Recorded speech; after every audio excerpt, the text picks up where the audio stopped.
Ooh, he's got a little chain there. I didn't know Darth Vader was an e-girl. Welcome everybody, it's J-Brad here, and today is the third and final installment of the original Star Wars trilogy. That's right, we are going to be watching The Return of the Jedi.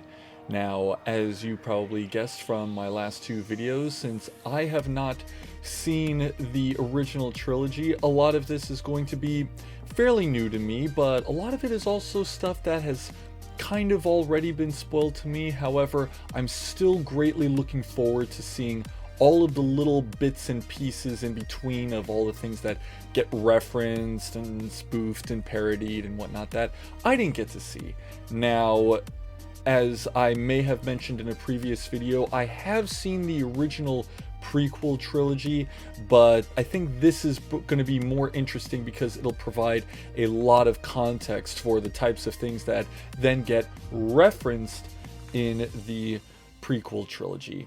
Now, in the last two films, we got a really good establishment of what the conflict is between the Empire and the Resistance. We have Luke, Han, and Leia, along with 3PO and R2-D2, and of course, we have the villain Darth Vader with a couple of hintings towards this big emperor that is supposedly ruling the galaxy. Of course, this would be Emperor Palpatine as we know him in the prequels, but I know that we also had the big schism between Luke and Darth Vader after Vader revealed that he is in fact Luke's father. Shocking, I know. I, for one, did not see it coming. Feel free to leave a comment down below in case if I missed anything or if I misunderstood something. I know that you folks in the comments have been telling me a lot of really cool things about the production of the movie, and I definitely would like to hear more.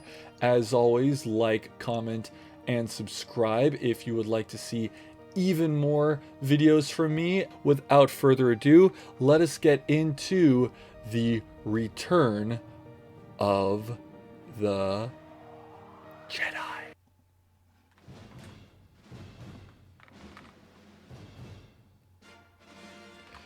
It would appear that this was when the logo changed. I'm actually kind of far.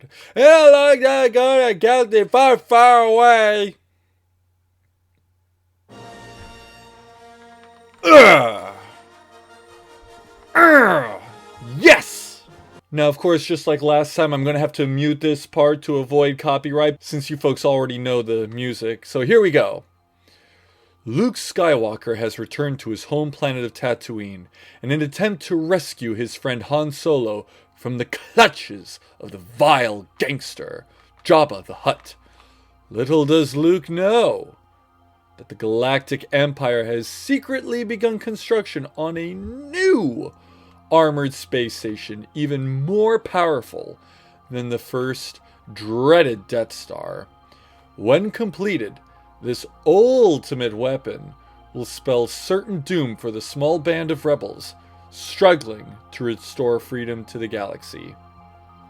It would appear that the Empire has a long history of trying to rebuild the Death Star and it not quite working out for them.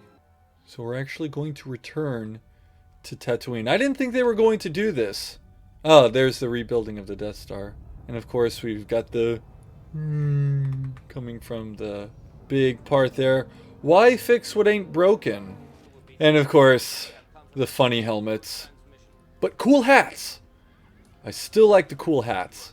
It really does boggle the mind how they can rebuild the Death Star so quickly.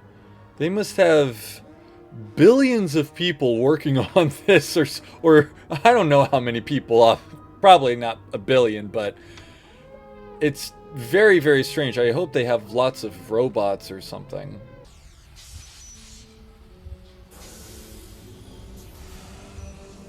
Of course, we have to have the fog there because Vader's a bit of a drama queen. He's not in a good mood, I can tell. Then perhaps you can tell him when he arrives. The Empress That is correct, Commander. Uh-oh. The Emperor is not as forgiving as I am. The old good cop, bad cop routine. Now, plenty of you folks in the comments have been informing me that all of these wipes that I've been finding a little annoying are from old serials like Flash Gordon, which is another movie I'll have to see sometime. I know I already mentioned this, but I feel really bad for these droids who can't walk really fast. Oh no. It's, Bebop and Rocksteady. Ew. Gross. Now, one person mentioned in the comments of my first video that the Jawas actually speak Zulu, so I'm curious as to whether or not this guy is speaking an actual language. There's the line.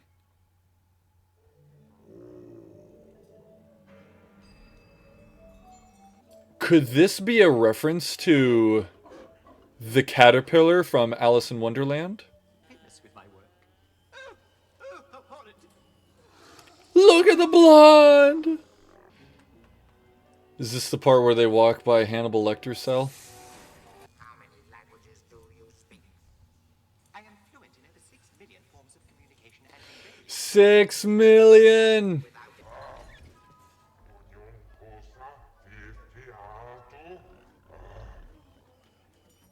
Hey, there's Greedo again.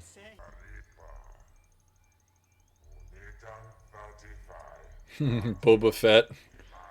He's probably getting a little jealous. I'm guessing this is going to melt him? Or melt all the carbonite, I should say. What's that? Santa Claus.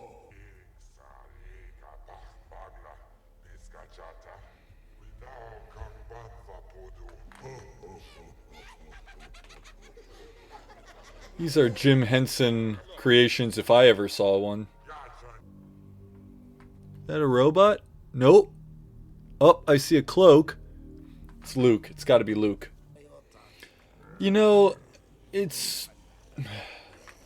I don't know what's going on with Luke. He seems a little different. I think that after his experience with Darth Vader, he's starting to take being a Jedi more seriously, and that does include having to be a little bit no nonsense.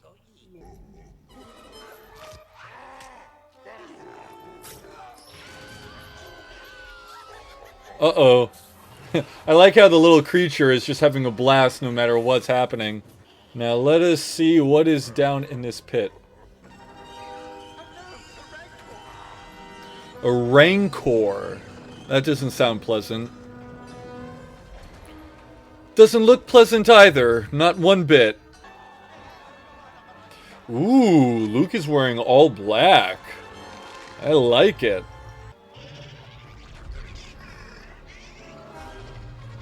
Where's his lightsaber? Couldn't he just use his lightsaber to gut it? Oh, he killed it. Aw. Feel kind of bad for it. It's just an ugly, unfortunate creature. Aw, this must have been his handler. Aw, the Beastmaster wasn't too pleased with that. Jeez, if only Vader knew his daughter was walking around hanging out in clubs dressed like this. Oh, how humiliating. Actually, now that I think about it, he lost his lightsaber at the end of Empire Strikes Back. How does he, well, how long does it take for him to move around places? I really like Luke's outfit here. Like, it's honestly, that's something that I would wear if I could. Oh.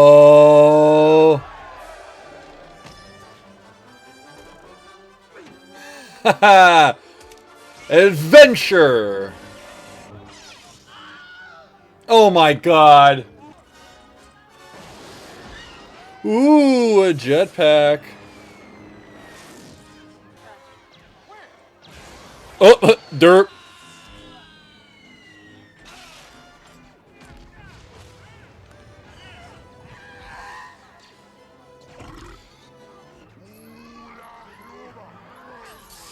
Really? That's it? That's it? That's the end of Boba Fett? No, that can't be the end of Boba Fett. 2 Willem screams? You have got to be kidding me. Boba Fett goes out like a bitch and we get 2 Willem screams to make up for it? Well, at least Jabba's dead. That's good. I'm glad he's dead. I always like the little blocking moves. Oh my. Swashbuckling adventure. So, we fluctuated between samurai and western, and now we had a little bit of swashbuckling pirate adventure. I can dig it. Not gonna lie, I'm a bit of a sucker for space pirate action. So, space westerns, space knights, space pirates, space samurai. It's all good. That's right, R2. We're going to the Dagobah system. I have a promise to keep. Oh, we're gonna see Yoda again.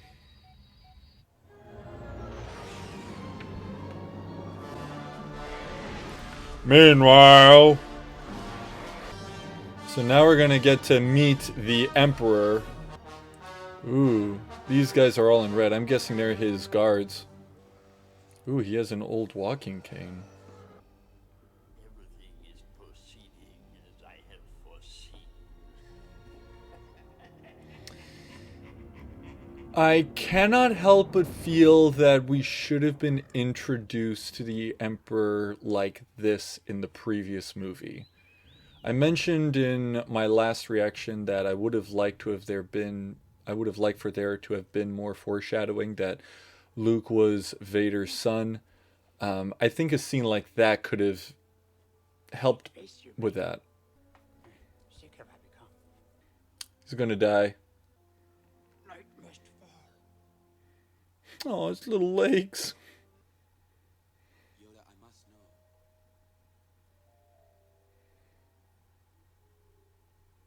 Your father is.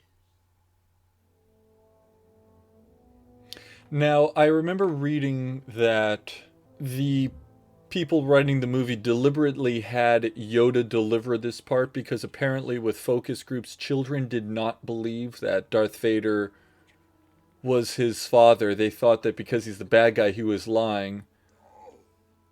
And I've seen enough of those videos where parents record their reactions to their kids watching that scene for the first time, and a lot of them thought that Darth Vader was lying, and so they had Yoda say it because that way kids would be more responsive to the idea.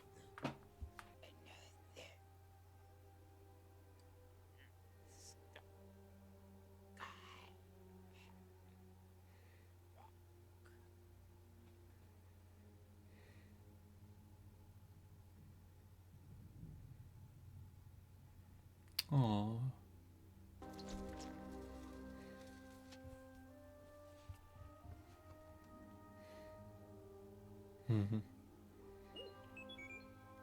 His light is gone. Ha! Back again. Your father was seduced by the dark side of the Force. He ceased to be Anakin Skywalker and became Darth Vader. Is this the first time they're referencing his first name? A certain point of view. Luke, you're going to find that many of the truths we cling to. A certain point of view? Obi-Wan, for fuck's sake, dude. Anakin, you must face Darth Vader again. I can't kill my own father. But you do have to replace him. Such is the circle of life. Why your sister remains safely anonymous. Leia is my sister. Your insight serves you well. Bury your feelings deep down, Luke. They do you credit, but they couldn't be made to serve the Emperor. Well, that was a bit of an awkward way to reveal it, to be honest. I thought that I gotta hand it to Obi-Wan's ghost. He's very straight to the point. He tells you exactly all the information that you need to know. He's not cryptic. He's not the kind to speak in riddles. I'm surprised they didn't ask you to do it. Well, who says they didn't, but I ain't crazy. You're the respectable one, remember? Best bros. Gotta love it. A strike team will land on the moon. Ooh, this guy's got helmet hair. Soon the rebellion will be crushed and young Skywalker will be one of us. I am crushing your rebellion. I am crushing your rebellion. Ooh, he's got a little chain there. I didn't know Darth Vader was an e-girl. Ah, planet Montana. I told you it was dangerous here. Would have been funny if they had spray painted some camo on 3PO's face. That must have been really cool, seeing that in the theater, watching it zoom away. I'd be very curious to learn how it is that they filmed this scene, because I don't think they were able to use computers and green screens like they gratuitously and infamously did during the prequels, but or maybe they did, I don't know. You know, Luke, you could use your lightsaber. But yeah, their helmets don't look like they'd be particularly aerodynamic.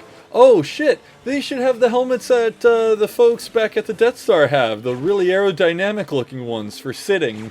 These ones look like they would be very good to have out on that desert planet to keep the sun out.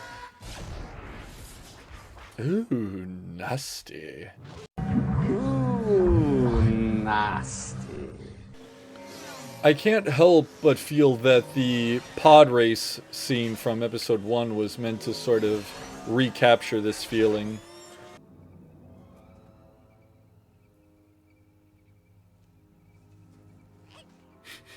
Oh, it's cute. It's really cute. He's gonna poke you. He's gonna poke you. I wish to give it little head pats.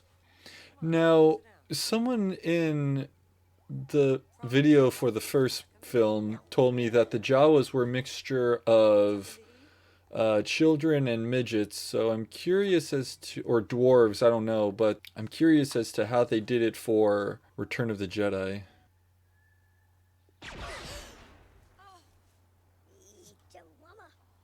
Zoo-wee mama. You know, I've heard that people didn't like the Ewoks. I kind of like them, to be honest. They're like, it's like Snow White and the Seven Dwarves. Then you must go to the Century Moon and wait for him. He will come to me. He will come to you, and then you will bring him before me. As you wish. I can't help but kind of giggle at how quiet that chair is as it moves. An interesting little moment of vulnerability there for Darth, where he seemed very confused as to what it was that Emperor Palpatine had said. Like, Luke will come from... Huh? It makes him look a little bit more human. Great, always thinking with your stomach. Literally me. Oh, we got a little Swiss Army droid here. Oh gosh, it's Munchkin Land.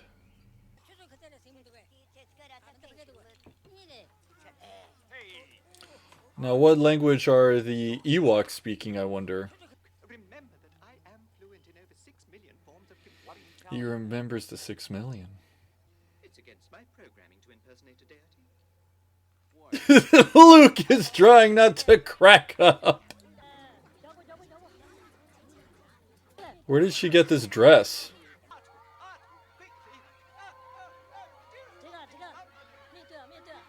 And the guy's like, okay, fine. Sorry, your floating is terrifying everybody. It's scaring the children. This is cute and all, but I would like for it to move a little bit towards the real plot of the movie. It's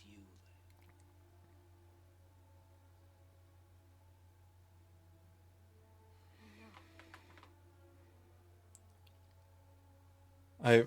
I bet I know exactly what she's thinking of. Ladies, don't tell us to hold you. It's awkward. Just hug us. We'll know. Asking us to hold you is very melodramatic and kind of awkward. Sorry. So we're getting a lot of interesting scenes with Vader, certainly. Aw. I feel bad for the guy who's stranded there.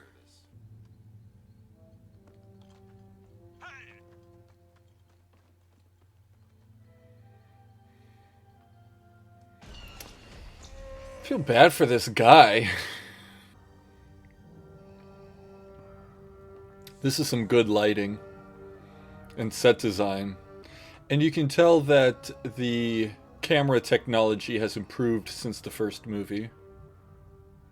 It's a quiet chair. You won't convert me as you did. Son, please don't embarrass me in front of my boss. Your overconfidence is your weakness. Your faith in your friends is yours. No way. I've watched enough anime to know that Luke fights for his friends. His friends are his power. Aw, Chewie keeps losing his crossbow. Here it comes. The line. There it is. There it is. Hello, I say over there. Were you looking for me? 3PO, you can't run. Last of the Ewokans. I'm sorry, but I'm not really buying this idea that they're just dropping rocks on the stormtroopers and killing them. Yeah, they're not that heavy. Come on, they don't really expect me to buy that the Ewoks are going to defeat them, do they? I mean, it's cute, but it's very, very... yeah. Because there's realism and then there's believability, and this isn't really believable. Oh no. Hey, that clip was from the first movie. You know, if all of these Ewoks were armed with pistols or something, it would be a little bit more believable.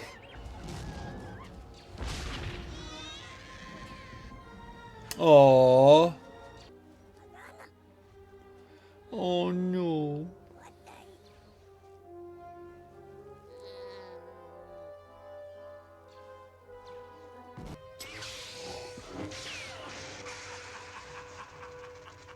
He kind of looked like that Hispanic guy who did the crazy laugh. Plastic stall helms.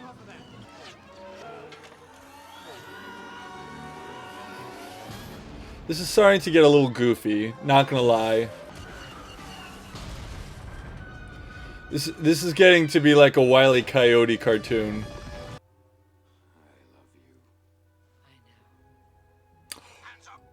Aww! Ooh! Oh man. Let the hate flow through you. Beat up your dad.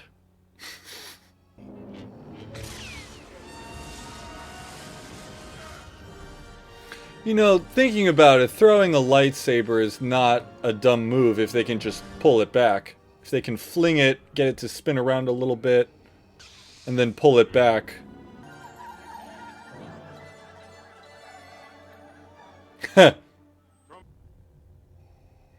Playing hide and seek with his dad. If you will not turn to the dark side, then perhaps she will. That would be an interesting what-if scenario. Because I remember hearing plenty of fan theories about what if Rey became a Sith, but I never heard anything about Leia. Oh, this music is getting... oh, jeez. Oh, man. Take your father's place at my side.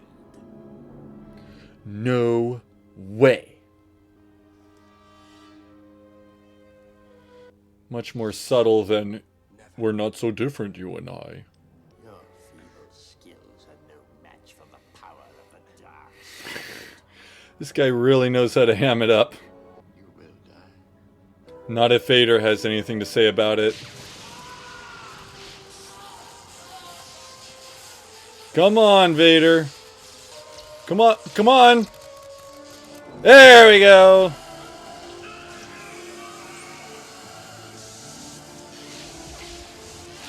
Ooh, did you see that? Oh, you can see his skull there, his bones. But yeah, like I was going to say, it was a nice way to show his humanity there. His breathing mechanism has been severely damaged. Luke, help me take this mask off. But you'll die. Nothing can stop that now. Just for once, let me look on you with my own eyes. Oh man, I can't imagine what this must have felt like to people. In the theater, everyone was probably so excited to learn what he looks like, and then when it gets taken off, you just see just this guy. I'll not leave you here. I've got to save you. You already have. Luke. You were right. You were right about me.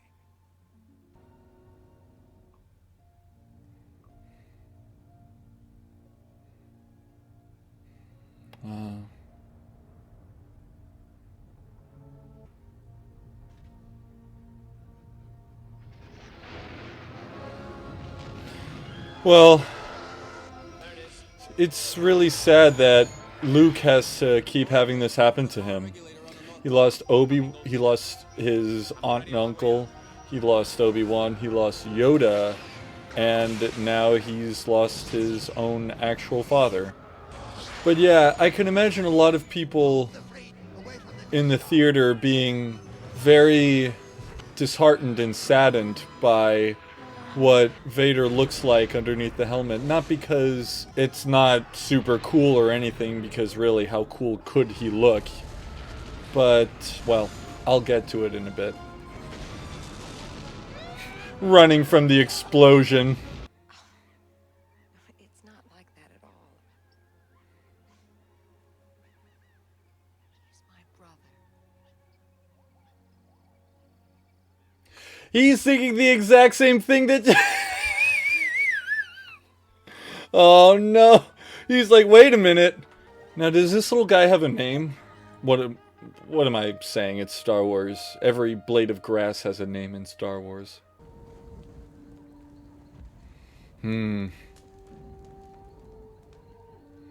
Died with his helmet on. Well, no he didn't, but buried with his helmet on. Doing it by himself, as he should.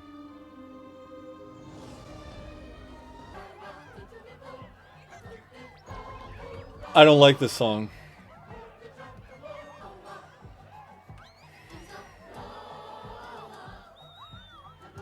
Aww.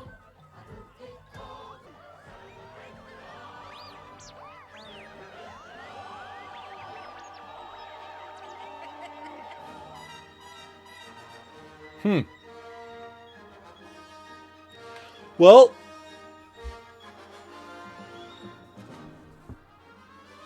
that was Return of the Jedi. So my main thing with this movie is that I think that they really made up for what I felt could have been a stronger sense of development between Darth Vader and Luke in the second movie in this movie. You see a lot more moments between the two of them, and I think that in making sure that you get the father and son relationship across. I also think that the scenes with the Emperor were also really, really cool, the idea of Luke being very much torn between going against the Emperor and going against his father, which doing one would have to require doing the other. So I think that's one of the reasons why he was so hesitant. But in the end, it is Darth Vader who defeats the Emperor.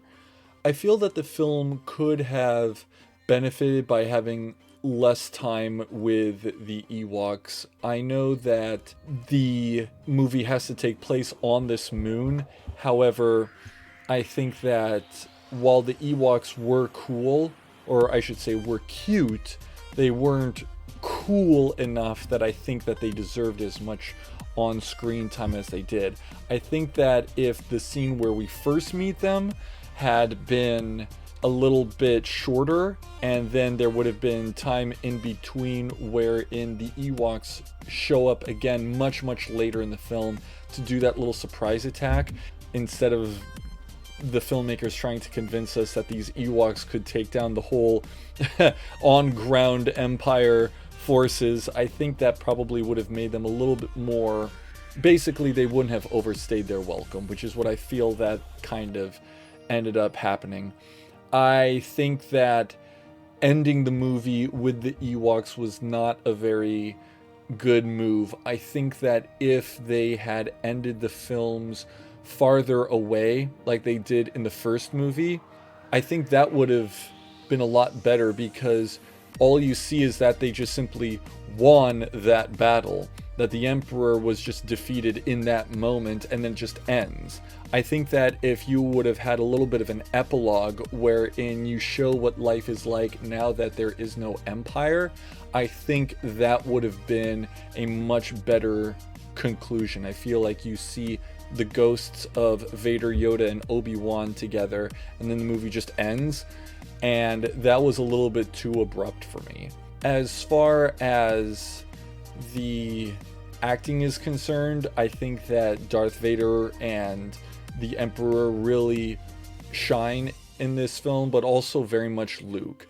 Luke, having become more what he is as a Jedi, made him a lot more fun to watch. He was a lot more imposing in the face of Jabba the Hut.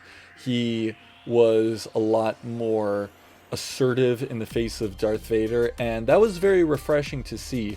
As much as I like the wide-eyed farm boy from the first movie and the ever-eager pilot in the second movie, seeing him really come into his own as a Jedi was very, very exciting to see. All in all, I think I would give this movie probably a 4. I actually find it to be the most enjoyable out of all three of the films. I know a lot of people say that Empire is the best one, but I actually think I liked this one a little bit more, simply because of how enjoyable it was to watch the main characters accomplish their goals throughout.